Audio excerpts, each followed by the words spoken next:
7:00 ng umaga. Biglang binasag ng matinis at paulit-ulit na tunog ng alarm clock ang tahimik na maliit na apartment sa Taguig. Napapikit si Clifford, pilit pinipigilan ng inis na bumubulong sa dibdib niya. Pakiramdam niya, kakadampi pa lang ng ulo niya sa unan, kalahating oras ang nakalipas. Pero hindi, 7:00 na. Isang misteryo na yata kung bakit ang bilis ng oras kapag bagong magulang ka. Sa mga nakaraang buwan, halos wala nang matinong tulog si Clifford.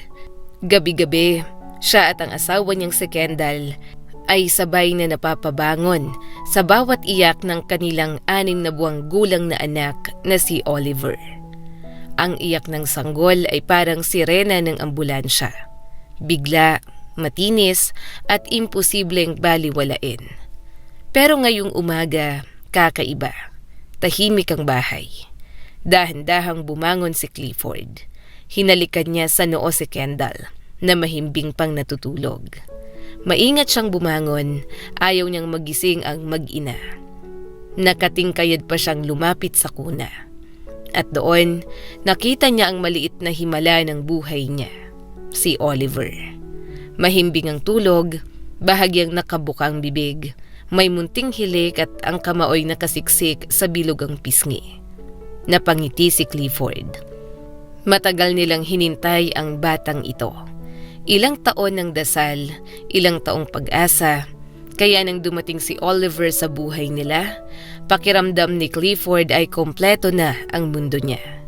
Kapag sinasabi ng mga kamag-anak na kamukhang kamukha niyang bata, ang ilong, ang noo, ang paraan ng pagkunot ng kilay, hindi niya mapigilang ngumiti ng may halo na pagmamalaki. Para sa kanya, walang kapalit ang pagiging ama. Hindi niya alintana ang puyat. Hindi niya iniinda ang pagpapalit ng diaper. Hindi siya nagrereklamo sa paligo sa bata o habang tinutulak ang stroller sa parke tuwing weekend para lang makalanghap ng sariwang hangin ang anak. Pagod siya, oo, pero masaya. Ngunit hindi ganon kaganda ang naging Lunes niya. Si Clifford ay nagtatrabaho sa isang kumpanyang nag-i-install ng water purification systems sa mga pabrika at subdivisions sa Metro Manila. Responsable siya sa pakikipag-coordinate sa suppliers at kliyente. Pero noong araw na yon, nagkaproblema ang delivery ng mga materyales mula sa Batangas. Naantala ang proyekto. Nagreklamo ang mga kliyente. At si Clifford ang kailangang sumalo ng lahat ng galit at tanong. "Sir, kailan matatapos to? Hindi ba kayo reliable? Nako, malulugi kami rito." Maghapon siyang nakikipag-usap, nagpapaliwanag, nakikipag-areglo. Pagsapit ng 6:00 ng gabi, pagod na siya. Isang bagay na lang ang iniisip niya. Umuwi at yakapin si Oliver at makaramdam ng katahimikan. Habang nakapila sa mabagal na daloy ng sasakyan sa EDSA, biglang tumunog ang kanyang cellphone. Si Kendall ang tumatawag. Sinagot niya agad. "Hello, Kendall." Bahagyang pagod pero mahinahon ang boses ni Clifford. Clifford, pauwi ka na ba?" May bahagyang kaba sa boses nito. Napakunot ang noo niya. May kakaiba sa tono ng kanyang asawa. Oo, pauwi na. Na-traffic lang ako. Siguro mga 40 minutes. Makakarating na ako. Bakit? May nangyari ba kay Oliver?" Saglit na katahimikan. Wala. Okay lang kami. Huwag kang magmadali." Mabilis na sagot ni Kendall. At agad nitong pinatay ang tawag. Napaisip si Clifford kung okay lang, bakit parang nanginginig ang boses ni Kendall. Hindi siya mapakali. At sa kabila ng sinabi ng asawa na huwag magmadali, mas lalo siyang nainip sa traffic. Paulit-ulit niyang tinitingnan ang orasan sa dashboard. May kung anong mabigat sa dibdib niya. Isang pakiramdam na hindi niya maipaliwanag. Pagdating niya sa apartment nila, agad siyang pumasok. Tahimik ang loob. Narinig niya ang mahinang paghinga ni Oliver mula sa kwarto. Doon siya unang pumunta. Naroon ang anak, mahimbing ang tulog. Pero wala si Kendall. Baka pumunta lang sa kapitbahay, bulog niya sa sarili. Pumunta siya sa kusina, balak sanang kumain muna habang hinihintay ang asawa. Pero sa halip na pagkain, isang maliit na papel ang bumungad sa kanya. Nakadikit sa ref gamit ang paborito nilang magnet na galing pa sa Baguio trip nila noong mag-boyfriend-girlfriend pa lang sila.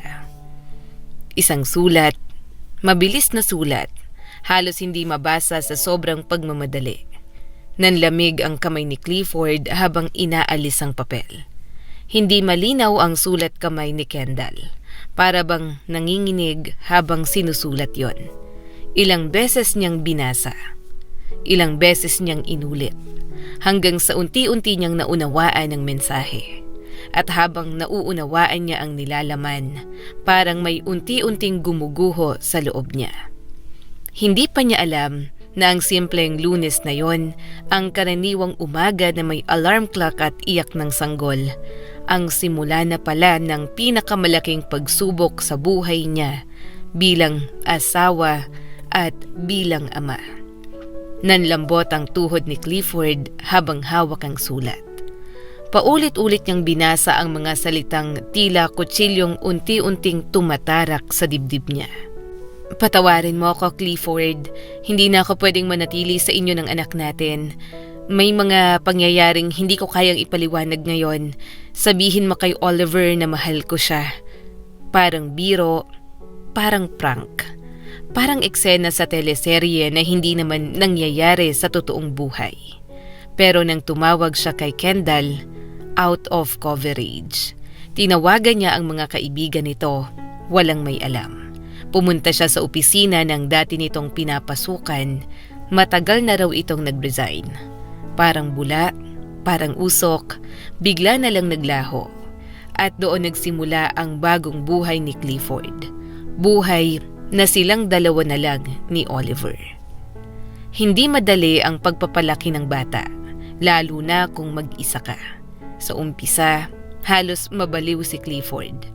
May laptop sa isang kamay, may bote ng gatas sa kabila. May sanggol na nakasampa sa balikat habang kausap ang kliyente sa telepono. Opo sir, naintindihan ko po. Oh sir, next week po ang delivery. Sabi ni Clifford pabulong habang may kausap sa cellphone. Kasabay noon ang iyak ni Oliver sa background. May mga gabing may lagnat ang bata. May mga gabing hindi tumitigil sa pag-iyak. May mga araw na hindi niya alam kung tama ba ang ginagawa niyang pagpapakain o pag-aalaga. Halos mabaliw siya kakabasa ng parenting blogs. Kapag nagsimula ng kumain ng solids, gagaan na. Kapag naglakad na, mas madali na.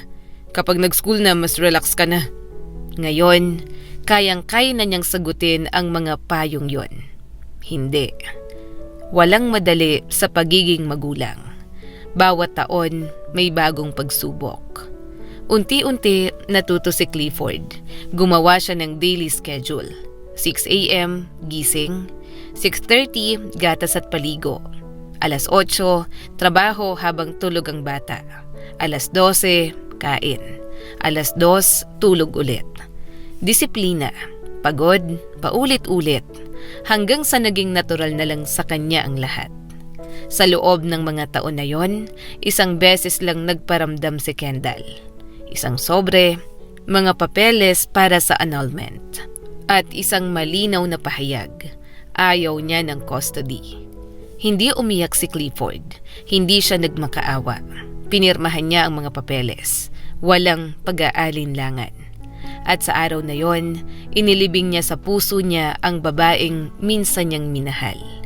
Lumaki si Oliver, naging schoolboy, at si Clifford, bukod sa pagharap sa sariling middle life crisis, kailangan ding dumalo sa parent-teacher meetings. Sa loob ng classrooms, napapalibutan siya ng mga nanay. Pakiramdam niya, isa siyang itim na tupa sa gitna ng hukbo ng mga mommy. Pero wala siyang pakialam. Ang mahalaga, maayos ang anak niya. Mula 4 na taong gulang, naka-enroll si Oliver sa karate at swimming. Lumaki siyang malusog, magalang. at marunong tumayo para sa sarili at para sa mga mas mahihina. Ipinagmamalaki siya ni Clifford at unti-unti ang alaala ni Kendall ay naging parang lumang larawan sa baul. Nariyan pero hindi na mahalaga. Minsan, noong bata pa si Oliver, nagtanong siya, "Daddy, nasan si Mommy?" Saglit na natahimik si Clifford noon. "Mahal ka niya anak, pero may mga tao talagang hindi kayang manatili." At kalaunan, tumigil na rin si Oliver sa pagtatanong. Mabilis na lumipas ang mga taon. Hanggang dumating ang araw na 18 taong gulang na si Oliver. Binata na, may sariling mga kaibigan, may plano ng mag-celebrate sa isang rented na rest house sa Antipolo sa weekend. Pero sa mismong birthday niya, Martes yon, nagkasundo silang mag-ama na mag-dinner sa bahay. Tahimik, simple. May cake na in-order si Clifford sa paboritong bakery ni Oliver. "Handa ka na ba sa cake mo, birthday boy?" Nakangiting tanong ni Clifford. "Daddy, 18 na ako. Hindi na ako boy." Natatawang sabi ni Oliver. Pareho silang napahalakhak at biglang tumunog ang doorbell. Nagkatinginan silang dalawa. "May inaasahan ka bang bisita anak?" "Wala naman po pero baka si Ruby." Lumapit si Oliver sa pinto. Binuksan niya ito. Isang babae ang nakatayo roon. Hindi niya kilala. "Hello po?" Nanlaki ang mga mata ng babae. Parang hindi makapaniwala. "Oliver, anak," may panginginig ang boses nito. Bago pa makapag-react si Oliver, bigla siyang niyakap ng babae. Mahigpit at halos desperado. "Anak ko, ang laki mo na, ang gwapo mo na," naiiyak na sabi ng babae. Natigilan si Oliver. Napaatras siya. Pasensya na, hindi ko po kayo kilala." Sa sandaling yon, lumabas si Clifford mula sa kusina. At nakita niya ang eksena. Ang babaeng nakayakap sa anak niya.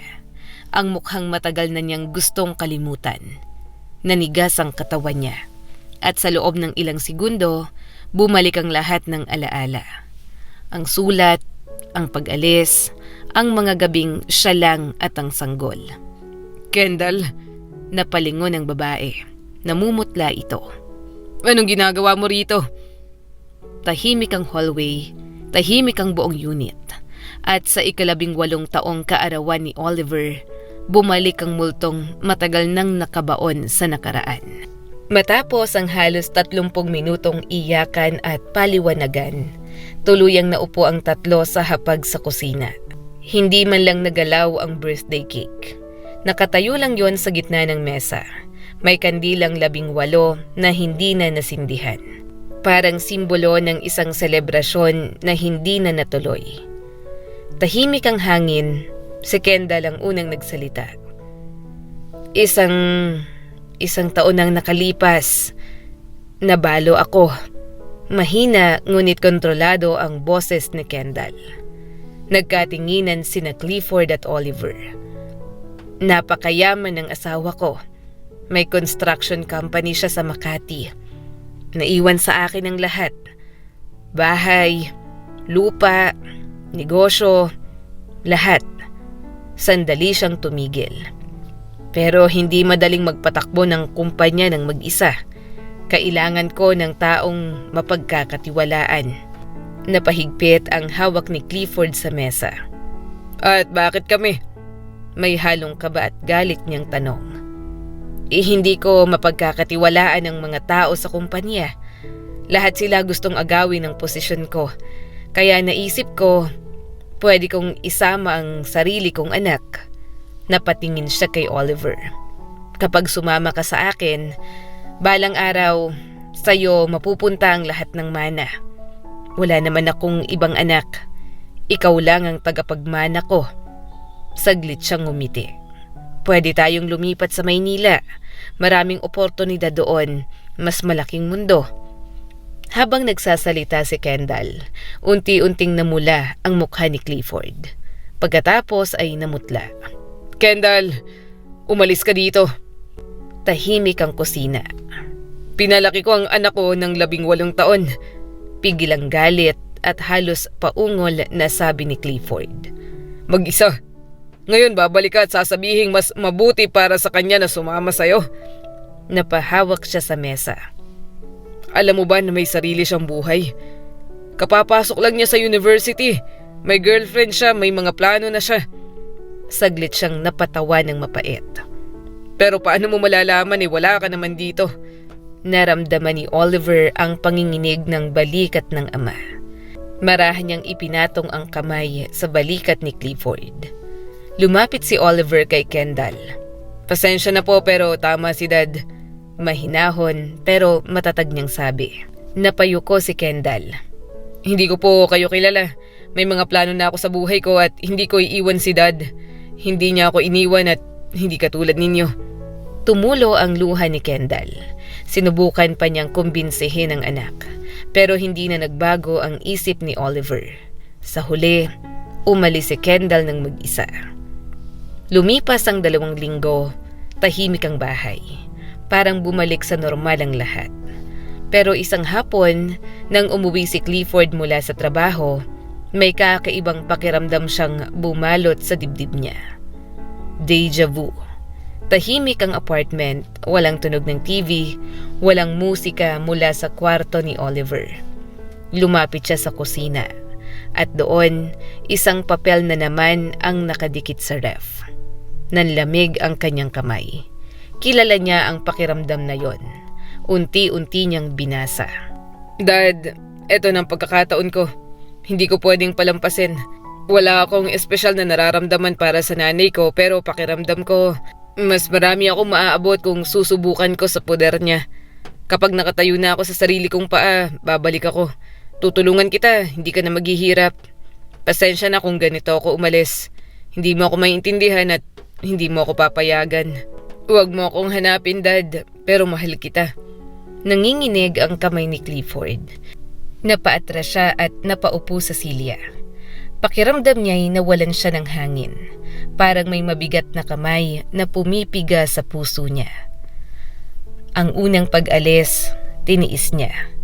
Pero ang pangalawa, mula sa sarili niyang anak, hindi niya kinaya. Biglang tumunog ang doorbell. Saglit siyang napatingin sa pinto. Oliver? Bulong niya. Pinilit niyang tumayo kahit nanginginig ang tuhod. Sumugod siya sa pinto. Sa kabila ng naglalagablab na sakit sa dibdib, binuksan niya ito. Hindi si Oliver ang nasa harap niya. Si Ruby, ang girlfriend ni Oliver. Hi po, Tito. Nandyan po ba si Oliver? Hindi niya po kasi sinasagot ang tawag ko. Bahagyang napangiti si Ruby. Hindi na makapagsalita si Clifford. Tahimik siyang naglakad pabalik sa kusina at iniabot ang gusot na sulat. Binasa yon ni Ruby. Nanlaki ang mata niya. Tito? Pero bago pa siya makapagsalita, napahawak si Clifford sa dibdib. Isang matalim na sakit ang tumusok. Napahagulgol siya. Tito! Tito, ano pong nangyayari? Tito! Nagpapanik na sigaw ni Ruby. Bumagsak si Clifford sa sahig. Hindi na siya makapagsalita. Tumawag si Ruby sa ambulansya. Mabilis ang mga sirena, mabilis ang pagtakbo ng oras. Pero hindi sapat. Hindi na nailigtas pa si Clifford. Hindi kinaya ng puso niya ang pangalawang pagkawasak. Si Ruby ang nag-asikaso ng lahat. Simpleng burol, simpleng kabaong, ilang kapitbahay. Ilang kaibigan sa trabaho, walang anak na nakatayo sa harap ng kabaong. Walang yakap na nagpaalam. Wala si Oliver. Hindi siya dumating, hindi siya nagpakita. Sa huling sandali ng buhay ni Clifford, 2 lang ang naiwan. Isang gusot na sulat at isang puso na hindi kinayang masaktan muli. 7 taon, 7 mahabang taon mula nang umalis si Oliver. 7 taon mula nang mailibing si Clifford. At gaya ng ipinangako niya sa sulat, hindi siya nabigo sa sarili. Hindi lang siya nakatayo sa sariling paa. Lumipad siya sa bagong buhay sa piling ng kanyang ina, mas mabilis ang takbo. Sumabak si Oliver sa construction business ng kanyang ina. Una ay bilang assistant lang, sunod ay project coordinator, hanggang sa maging isa sa pinakamahalagang tao sa kumpanya. May sarili na siyang kondo sa BGC. May kotse, may mga taong gumagalang sa kanya. Madalas siyang purihin ng mga investor. "Ang galing mo, Oliver! Malayo ang mararating mo." Pero sa bawat tagumpay, may isang pangalan siyang gustong sabihan. "Dad." Pinangarap niyang balikan ang kanyang ama. Isama ang ama at ipakita ang bagong mundo. Pero pagdating niya sa dati nilang apartment sa Taguig, nanlamig ang puso niya. Tahimik, makapal ang alikabok, parang matagal nang walang nakatira. Parang wala nang buhay. "Dad!" Mahina niyang tawag, pero walang sagot. Nagdesisyon siyang pumunta sa kabilang entrance ng gusali. Doon nakatira si Ruby noon, ang dati niyang kasintahan. Agad namang nagbukas ang pinto. Napatigil si Oliver. Hindi pa rin nagbago si Ruby. Maikli pa rin ang buhok, maputi pa rin ang balat, may mga matang tila laging may tanong. "Ahay!" Nahihiyang sabi ni Oliver. Nanlaki ang mata ni Ruby. "Oliver? San ka galing?" Pwede ba akong pumasok?" Tahimik siyang pinapasok ni Ruby. Ngayon, mag-isa na siya. Namatay ang lola niya 5 taon na ang nakalipas sa isang aksidente. Nagtatrabaho si Ruby sa isang library. Tahimik na buhay, simple, pero may lungkot sa mga mata niya. Habang nagsasalin ng tsaa si Ruby, tumingin siya kay Oliver. "Dumating ka ba para dalawin ang puntod ng tatay mo?" Natigilan si Oliver. Anong puntod?" Natahimik si Ruby. Unti-unting napuno ng lungkot ang mukha niya. "Hindi mo ba alam?" Nanlamig ang dugo ni Oliver. "Inilibing ko ang daddy mo 7 taon nang nakalipas. Inatake siya sa puso nung gabi na umalis ka." Parang tumigil ang mundo. Parang may sumusuntok sa dibdib niya. Nasa sementeryo sila kinabukasan. Lumuhod si Oliver sa harap ng puntod ng kanyang ama. Nakaukit ang pangalan. Clifford Ramos, isang mapagmahal na ama. Nanginginig ang balikat ni Oliver. Daddy patawad. Bumalik ako para dalhin ka sa bagong buhay pero huli na pala. Hindi kita dapat iniwan." Pero ang hangin lang ang sumagot. Huli na. Nagdesisyon si Oliver na manatili muna sa lugar na yon. Mas madalas niyang dalawin si Ruby. Minsan, sasabihin niyang napadaan lang. Minsan, yayayain niya itong maglakad. Minsan, kakain sila sa maliit na karinderya malapit sa plaza. Unti-unti, bumalik ang dati. Parang tuyong halaman na nadiligan muli. At kalaunan, nagplano sila ng kasal. Ilang araw bago ang kasal, bumalik sila sa sementeryo para ibalita ang magandang balita kay Clifford. Lumuhod si Ruby para maglagay ng bulaklak. Biglang may maliit na anino sa tabi nila. Isang batang lalaki. Payat, madungis, may kupas na damit. "Kuya, ate, may barya po ba kayo? Gutom po ako." Napaatras si Ruby. Gabi na, mahina ang ilaw. Mukhang multo ang bata sa dilim. Karaniwan na ang mga batang pulubi sa paligid ng sementeryo. Pinapaalis sila ng gwardya kapag nahuhuli. Pero may kakaiba sa batang ito. Tumitig si Oliver. May kung anong pamilyar. Ang hugis ng ilong, ang paraan ng pagkurba ng kilay. Parang may nakikita siyang refleksyon ng sarili niya noong bata pa siya. "Anong pangalan mo, iho?" Napayuko ang bata. "Ako po si Luis." Nanlaki ang mga mata ni Oliver. "Luis?" Tumango ang bata. "Opo, Luis. Sabi po ng lola ko." Parang tumigil ang mundo sa pangalawang pagkakataon. Sa ilalim ng malamlam na ilaw sa sementeryo, sa harap ng puntod ng kanyang ama, may isang bata na may dalang pangalan na hindi niya inaasahan. At sa mga mata ng batang yon, may isang lihim na naghihintay mabunyag. Nagkatinginan sina Oliver at Ruby. May kakaibang bigat sa hangin. May tanong na pareho nilang iniisip pero walang gustong maunang magsalita. Dahan-dahang kinapa ni Oliver ang bulsa niya at naglabas ng ilang papel na pera. Iniabot niya yon sa bata. "O, iho, pambili mo ng pagkain." Tinanggap yun ng bata at agad itinago sa bulsa. Parang takot na may umagaw. Iho, hindi ka ba natatakot mag-ikot-ikot dito? Gabi na."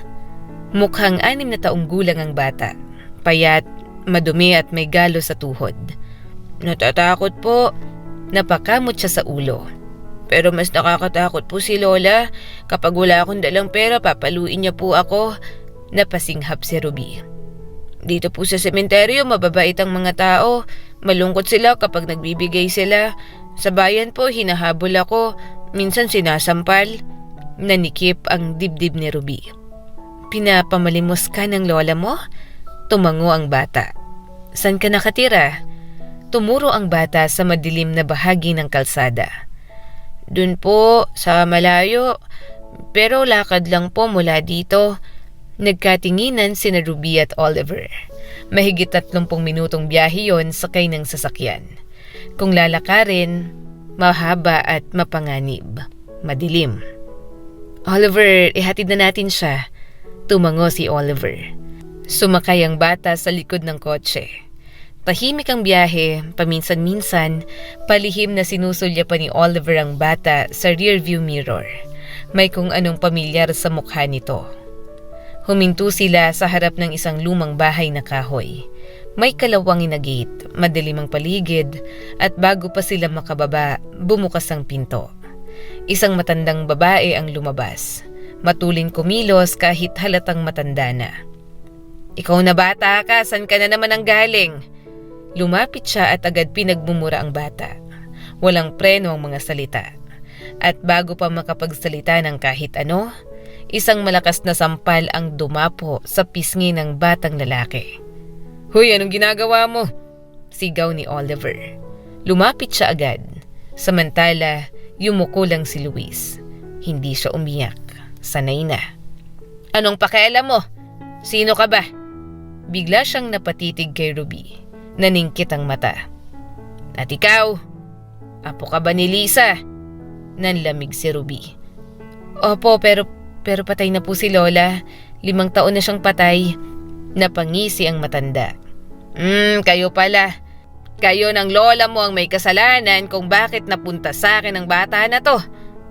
Hindi maintindihan ni Ruby kung ano ang ibig sabihin. Ano po ang sinasabi nyo? Hindi ko po maintindihan." Sumingit si Oliver. "Sandali, wala kaming naiintindihan. Ipaliwanag nyo po ng maayos." Huminga ng malalim ang matanda at saka nagsalita. 7 taon na ang nakalipas noong tumakas si Oliver patungo sa nanay niya. Noong araw na pumunta si Ruby para sabihin sa kanya ang balita. Buntis siya noon. Pero hindi niya naabutan si Oliver. At sa gabing yon, namatay ang ama ni Oliver na si Clifford. Si Ruby ang nag-asikaso ng burol, nag-iisa. Walang Oliver, walang sandalan. Nang malaman ng lola niyang pagbubuntis, pinilit siyang ipalaglag ang bata. Pero hindi niya kaya. Ipinanganak ang sanggol sa tamang panahon. Isang lalaki, malusog, umiiyak. Buhay ang bata. Pero sinabi ng doktor, patay ang bata. Tumigil ang mundo ni Ruby noon. Hindi siya makapaniwala. Pero naniwala siya. Dahil yon ang sinabi sa kanya. Sa realidad, nagbayad ang lola niya. May taong binayaran, pinatahimik, kinuha ang bata. Ibinigay sa isang matandang tagalinis sa baryo. Ang matandang nakatayo ngayon sa harap nila. "Hindi nyo kayang buhayin ang bata noon. Wala kayong pera, wala kayong plano, kaya pinadala sa akin." Walang emosyon na sabi ng matanda. Nanlambot ang tuhod ni Ruby. "Ibig mong sabihin," napatingin siya kay Luis. Sa batang payat, sa batang may galos. "Oo, anak mo yan." Tahimik ang paligid. Narinig lang ang paghinga ni Oliver at ang mahinang hikbi ni Ruby. Unti-unting lumapit si Oliver sa bata. Lumuhod siya. "Iho, ilang taon ka na?" tanong ni Oliver. "6 po," sagot ni Luis. Eksaktong 6 na taon. Napapikit si Oliver. Kung hindi siya tumakas noon, kung hindi siya umalis, marahan niyang hinawakan ang pisngi ng bata. At doon niya nakita ang sarili niya. Sa harap ng lumang bahay sa baryo, sa ilalim ng malamlam na ilaw, natuklasan ni Oliver na ang anak na akala niya'y hindi na nabuhay ay naroon sa harap niya. Buhay, nasasaktan at naghihintay. Matapos mamatay ang lola ni Ruby sa aksidente, naiwan ang sekreto sa kamay ng isang matandang tagalinis. Plano sana ng lola na ipamigay ang bata sa ampunan, pero hindi na niya nagawa. Isang gabi, habang tumatawid sa kalsada, nabangga siya ng sasakyan. At doon natapos ang kanyang mga desisyon. Ang matandang tagalinis naawa naman sa sanggol noon, kaya pinili niyang itago ito at alagaan. Sa una, akala niya ay kaya niya, pero tumanda siya. Natanggal sa trabaho, lumiit ang kita, lumalaki ang gastos, at unti-unti naging pabigat ang batang walang kasalanan. Araw-araw, nababawasan ang pasensya niya. Araw-araw, nadadagdagan ng galit. Hindi niya maibigay ang bata. Takot siyang makulong kapag nabunyag ang kasinungalingan. Kaya sa halip, pinilit niyang tiisin. At pinaramdam sa bata na isa siyang pagkakamali. Kung hindi lang tumingin muli sina Oliver at Ruby sa bata ng masinsinan, mahirap sanang paniwalaan ang kwento. Pero habang nakatayo si Luis sa ilalim ng ilaw, kitang-kita ang mata ni Oliver, ang ngiti ni Ruby, ang kulot ng buhok na pareho nilang dalawa. Hindi na kailangan ng DNA tests. Alam na nila. Noong gabing yon, isinama nila si Luis. Tahimik ang bata sa kotse. May takot sa mata.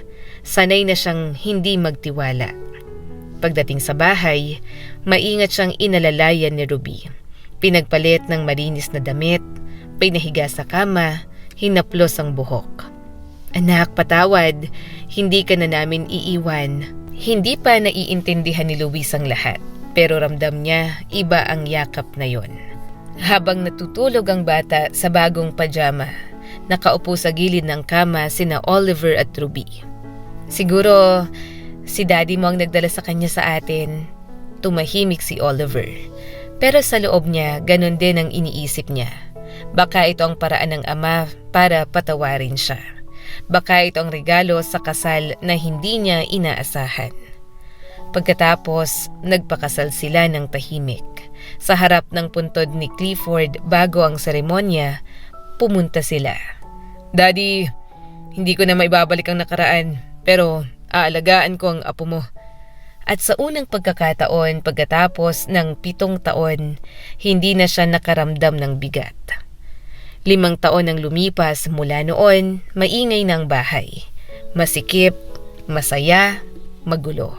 Nagbabatuhan ang unan si Luis at ang 4 na taong gulang niyang kapatid na si Mara. "Ay nako mga bata, handa na ba kayo?" Sumilip si Oliver sa kwarto. "Mara, wag mong sakalin ng kuya mo, may exam pa yan." "Papa, bakit mo pinapaalala?" "Molly, higpitan mo pa, ayoko mag-school." Sumisigaw ang 2 bata mula sa ilalim ng unan.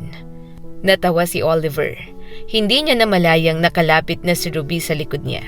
Yumakap ito sa bewang niya, isinandal ang ulo sa likod. Nasa mesa ng almusal, hinalikan niya si Ruby sa noo. Amoy kape sa kusina, tawanan ng mga bata, may kalat na laruan sa sala. May ingay, may buhay. Habang pinagmamasdan niya ang pamilya niya, napaisip si Oliver. Ito na yata ang pinakamagandang umaga ng buhay niya. Pero nagkamali siya dahil marami pa.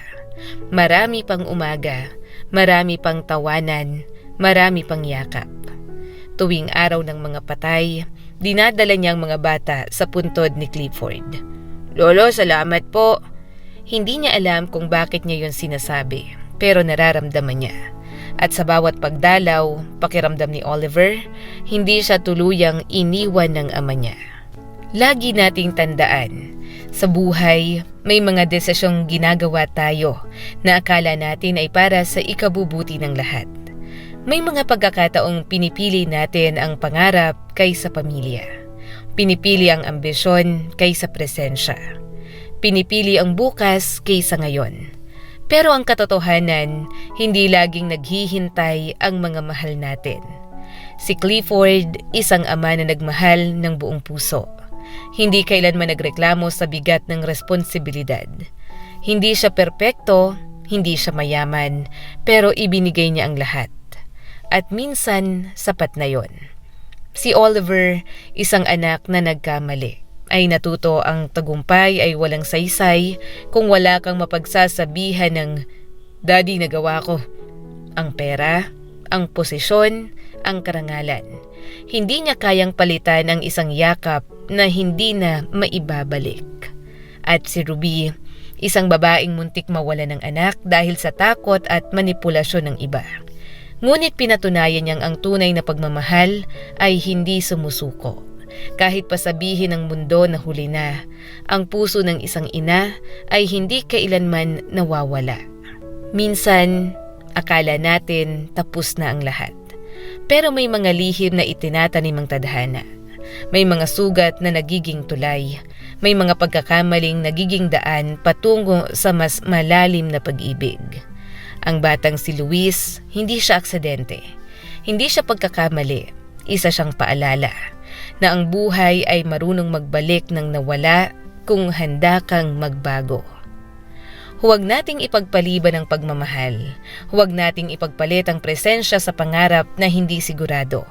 Dahil ang oras na lumipas, hindi na maibabalik.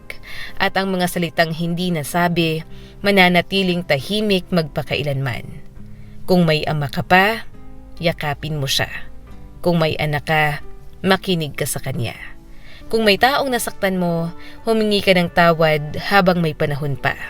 Dahil sa huli, ang tunay na tagumpay ay hindi nasusukat sa dami ng pera. Nasusukat ito sa dami ng pusong napatawad mo at pusong nagawang magpatawad sa'yo. At kung sakaling pakiramdam mo'y huli na ang lahat, tandaan mo, may mga umagang darating na mas maganda kaysa kahapon. Basta't piliin mong maging mas mabuting tao ngayon.